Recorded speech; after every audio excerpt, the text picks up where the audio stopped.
ഇടുക്കിയിൽ ഇടവിട്ട മഴ തുടരുന്നുണ്ട്. കനത്ത മഴയിൽ ജില്ലയിൽ കനത്ത നാശനഷ്ടമാണ് ഉണ്ടായത്. 103 വീടുകൾ ഭാഗികമായും 9 വീടുകൾ പൂർണ്ണമായും തകർന്നു. ജില്ലയിൽ 10 ദുരിതാശ്വാസ ക്യാമ്പുകൾ പ്രവർത്തിക്കുന്നുണ്ട്.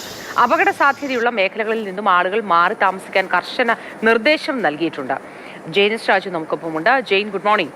ഇടുക്കിയിൽ കർശന നിർദ്ദേശം നൽകിയിട്ടുണ്ട്. ഇപ്പോഴും വിനോദസഞ്ചാര മേഖലകളിലേക്കൊക്കെ അന്യ നാടുകളിൽ നിന്നുള്ളവർ എത്തുന്നുണ്ടോ? അതൊരു വലിയ ജാഗ്രതാ നിർദ്ദേശം കൊടുത്തിട്ടുള്ള മേഖലകളാണ് എന്ന് അറിഞ്ഞിട്ട് കൂടി.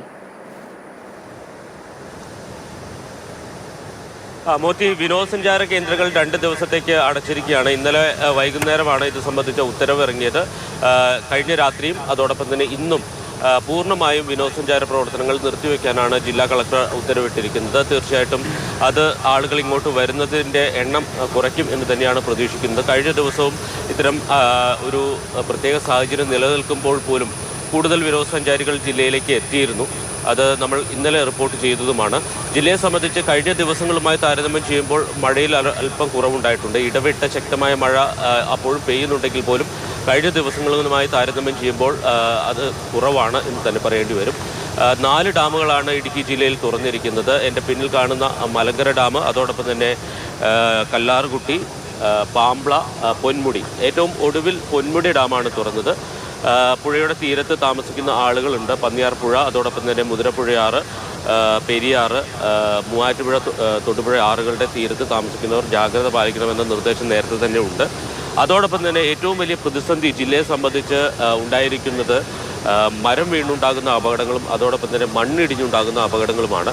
മരം വീണ് ജില്ലയിലെ വൈദ്യുതി ബന്ധം ഏതാണ്ട് പൂർണ്ണമായും താറുമാറായിരിക്കുന്നു എന്ന് തന്നെ പറയേണ്ടി വരും. പല പഞ്ചായത്തുകളിലും വൈദ്യുതി എത്തിയിട്ട് ദിവസങ്ങൾ കഴിയുന്നു. ഒരാഴ്ചയൊക്കെ പിന്നിടുന്ന വട്ടവട പോലെയുള്ള ഗ്രാമങ്ങളുണ്ട്. അതോടൊപ്പം തന്നെ മറ്റു ഭാഗങ്ങളിലും സമാനമായിട്ടുള്ള പ്രശ്നങ്ങളാണ്. ഈ വൈദ്യുതി ബന്ധം പുനഃസ്ഥാപിക്കാൻ കഴിയുക എന്നത് വളരെ ശ്രമകരമായിട്ടുള്ള ഒരു ദൗത്യമാണ് എന്ന് തന്നെയാണ് ജില്ലാ ഭരണകൂടം പറയുന്നത്. അതോടൊപ്പം തന്നെ ജില്ലാ ഭരണകൂടം മറ്റൊരു നടപടി കൂടി എടുത്തിട്ടുണ്ട്. അത് ദുരന്ത നിവാരണ വകുപ്പ് തയ്യാറാക്കിയ ഒരു പട്ടികയുണ്ട്. മണ്ണിടിച്ചിൽ സാധ്യതയുള്ള മേഖലകളിൽ താമസിക്കുന്ന ആളുകളുടെ പട്ടിക. അതോടൊപ്പം തന്നെ ജിയോളജിക്കൽ സർവേ ഓഫ് ഇന്ത്യ നടത്തിയ പഠനമുണ്ട്. ആ പഠനത്തിൽ മണ്ണിടിച്ചിൽ സാധ്യതയുള്ള മേഖലയുണ്ട്.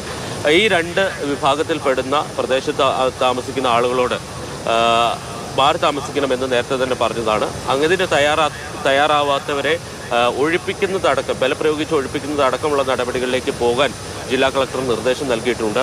ഇത് തഹസിൽദാർമാർക്കാണ് അത് സംബന്ധിച്ച് ചുമതല നൽകിയിരിക്കുന്നത്. ചില ആളുകൾ, ഈ പ്രദേശത്തൊക്കെ താമസിക്കുന്ന ആളുകൾ ഉദ്യോഗസ്ഥരുടെ നിർദ്ദേശം അല്ലെങ്കിൽ ഉദ്യോഗസ്ഥർ വന്ന് പറഞ്ഞാലും ചിലപ്പോൾ മാറാൻ കൂട്ടാക്കില്ല. അങ്ങനെയുള്ള ആളുകളെയാണ് ആവശ്യമെങ്കിൽ ബലപ്രയോഗം നടത്തി മാറ്റാൻ ജില്ലാ കളക്ടർ നിർദ്ദേശിച്ചിരിക്കുന്നത്. അവർക്ക് ആവശ്യമെങ്കിൽ ബന്ധുവീടുകളിലേക്ക് പോകാം, അല്ലെങ്കിൽ ദുരിതാശ്വാസ ക്യാമ്പുകളിലേക്ക് പോകാം. എന്തായാലും വലിയ ജാഗ്രതയായി തന്നെ പ്രവർത്തിക്കുന്നു അല്ലേ? 9 ദുരിതാശ്വാസ ക്യാമ്പുകൾ, 10 ദുരിതാശ്വാസ ക്യാമ്പുകളാണ് ജില്ലയിൽ പ്രവർത്തിക്കുന്നത്. അതിൽ 5 എണ്ണം ആരംഭിച്ചിരിക്കുന്നത് ഇന്നലെയാണ്. അതായത് ഇന്നലെ അതിശക്തമായ മഴയായിരുന്നു. ഇന്നലെ കൂടുതൽ വീടുകൾക്ക് നാശനഷ്ടമുണ്ടായി. ഇന്നലത്തെ കണക്കനുസരിച്ച് 24 മണിക്കൂറിനുള്ളിൽ ഏതാണ്ട് 25ഓളം വീടുകൾക്കാണ് കാര്യമായിട്ടുള്ള നാശനഷ്ടമുണ്ടായത്. 60-ന് മുകളിലാണ് മൊത്തം കണക്കുകൾ. ഭാഗികമായും മറ്റും നാശനഷ്ടമുണ്ടായത് എടുത്തു കഴിഞ്ഞാൽ. അപ്പം ഇന്നലെ ഏറ്റവും കൂടുതൽ നാശനഷ്ടമുണ്ടായ ഒരു ദിവസമാണ്. അതുകൊണ്ട് തന്നെ കൂടുതൽ ആളുകളെ ദുരിതാശ്വാസ ക്യാമ്പുകളിലേക്ക് മാറ്റിയിട്ടുണ്ട്. ഇടുക്കി താലൂക്കിലും മൂന്നാറിലും പീരുമേട്ടിലുമാണ് ഏറ്റവും കൂടുതലുള്ളത്. അതോടൊപ്പം തന്നെ ജില്ലാ കളക്ടർ മറ്റൊരു നിർദ്ദേശം കൂടി നൽകിയിരിക്കുന്നത്, പീരുമേട്ടിൽ 2 തേയില കമ്പനികൾ, തേയില ഫാക്ടറികളാണ് പൂട്ടിപ്പോയിരിക്കുന്നത്. ആ വലിയ തോട്ടങ്ങളിൽ താമസിക്കുന്ന അല്ലെങ്കിൽ തോട്ടങ്ങളിലെ ലയങ്ങളിൽ താമസിക്കുന്ന തൊഴിലാളികളുണ്ട്. അവർ ഇടിഞ്ഞു പൊളിഞ്ഞു വീഴാറായ ലയങ്ങളിലാണ് താമസിക്കുന്നത്. ഇക്കാര്യം നമ്മൾ ജില്ലാ കളക്ടറുടെ ശ്രദ്ധയിൽപ്പെടുത്തിയിരുന്നു. ഇതിനു പിന്നാലെ കളക്ടർ ഈ ആളുകളെ മറ്റൊരു സ്ഥലത്തേക്ക് മാറ്റി പാർപ്പിക്കുന്നതുമായി ബന്ധപ്പെട്ട നടപടി സ്വീകരിച്ചിട്ടുണ്ട്. ദുരിതാശ്വാസ ക്യാമ്പ് ഇതിനായി പ്രത്യേകം തുറന്നിട്ടുണ്ട്. പല ലയങ്ങളും ഈ മഴക്കാലം ആരംഭിച്ചപ്പോൾ തന്നെ ഇടിഞ്ഞു വീഴാൻ തുടങ്ങിയിരുന്നു. മോത്തി.